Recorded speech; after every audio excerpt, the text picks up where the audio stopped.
என்னை தேடும் இறைவனே, உம்மை நாடி வருகிறேன். என்னை தேடும் இறைவனே, உம்மை நாடி வருகிறேன். ஆகஸ்ட் 3ஆம் நாள். இன்றைய தியானத்தின் தலைப்பு இயேசுவின் ராஜ்யம். வாசிக்க வேண்டிய திருமறை பகுதி மத்தேயு 6வது அதிகாரம் 25ஆம் வசனம் முதல் 34ஆம் வசனம் முடிய. இயேசுவின் ராஜ்யம்.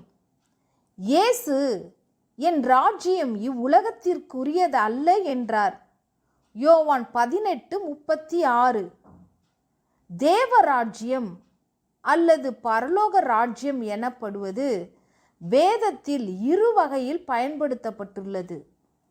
பரலோக ராஜ்யம் உங்களுக்குள்ளே இருக்கிறது என்று சொல்லும்போது அது இவ்வுலகத்திலேயே தேவன் நம்மை ஆண்டு வழிநடத்துவதை குறிக்கிறது. ஆனால் இயேசு தன்னை நியாயம் விசாரிக்கும் போது கூறிய அவருடைய ராஜ்யம் பரலோகத்தில் உள்ள தேவனுடைய ராஜ்யத்தை குறிக்கிறது. அந்த ராஜ்யத்தை குறித்த சில காரியங்களை இன்று சிந்திப்போம். அந்த ராஜ்யம் நித்திய ராஜ்யம். தானியேல் 4:3. அது என்றென்றுமாய் நீடித்த காலமாய் நிலைத்திருக்கக்கூடியது. ரட்சிப்பை பெற்று நித்திய ஜீவனுக்கு சுதந்திரவாளிகளானவர்கள் அந்த ராஜ்யத்தில் நீடித்த காலமாய் சுகித்திருப்பார்கள். தேவன் அங்கு நீதியுடன் அரசாளுவார். எபிரேயர் 1:8. எனவே அங்கு நிம்மதியும் மகிழ்ச்சியும் இருக்கும். அந்த ராஜ்யத்தை பரிசுத்தவான்கள் சுதந்தரித்து கொள்வார்கள். தானியேல் 7:21.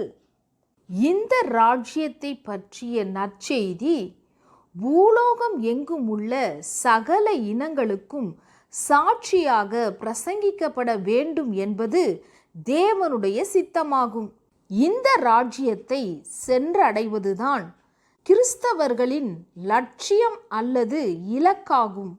பவுலும் இதைதான் இலக்கை நோக்கி தொடருகிறேன் என்கிறார். இந்த இலக்கை நோக்கி செல்லும் வாழ்க்கை பயணத்தில் முக்கியமாக பரிசுத்தம், அன்பு, தயவு, இரக்கம், நற்குணம், இச்சையடக்கம் முதலான ஆவியின் கனிகள் காணப்பட வேண்டும். இயேசு கிறிஸ்து எப்படி என்னுடைய ராஜ்யம் இவ்வுலகத்திற்கு உரியதல்ல என்கிறாரோ அதே மனப்பான்மை நமக்குள்ளும் இருக்க வேண்டும். இவ்வுலகத்திற்கு உரிய நன்மைகளையும் ஆசீர்வாதங்களையுமே கேட்டுக்கொண்டிருந்தால் சரியல்ல. தேவனுடைய ராஜ்யத்தையும் அதன் நீதியையுமே முதன்மையாக தேட வேண்டும். அப்போது அந்த ராஜ்யத்தை அடையும்படியான ஆவிக்குரிய பண்புகளை பெற்றுக்கொள்வதோடு நம் வாழ்வில் பரிசுத்தமும் மகிழ்ச்சியும் நிறைந்திருக்கும். அப்படி செய்தால் இவ்வுலகத்திற்குரியவையும் கூடுதலாக கொடுக்கப்படும். அதை நாம் விசுவாசிக்க வேண்டும். பரலோக ராஜ்யத்தை குறித்த நற்செய்தியை நாம் சக மனிதருக்கு இயன்றவரை சொல்லி அவர்களையும் பரலோக ராஜ்யத்தின் பாதையில் கூட்டிச் செல்ல வேண்டும். இம்மையிலே நமக்குள் தேவனுடைய ஆட்சி நடைபெற்றால் நாம் மறுமையில் தேவனுடைய ராஜ்யத்தில் வாழ்வோம் என்பது உறுதி. இம்மையிலே நமக்குள் தேவனுடைய ஆட்சி நடைபெற்றால் நாம் மறுமையில் தேவனுடைய ராஜ்யத்தில் வாழ்வோம் என்பது உறுதி. இயேசுவுக்கு ராஜ்யம் உண்டு, அது இவ்வுலக ராஜ்யம் அல்ல. இயேசுவுக்கு ராஜ்யம் உண்டு, அது இவ்வுலக ராஜ்யம் அல்ல.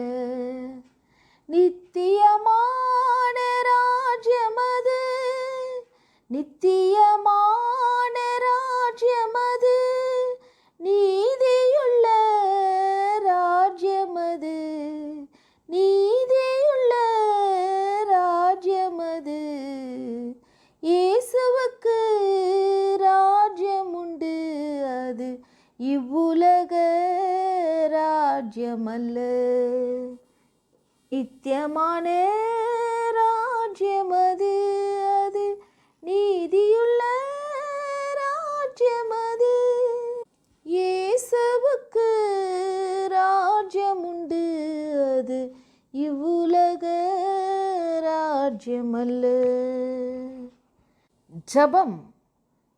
தேவனே, நான் உம்முடைய பிள்ளையாக வாழ்ந்து உம்முடைய ராஜ்யத்தின் குடிமகவாக வாழ விரும்புகிறேன். ஆசிர்வதியும். ஆமேன்.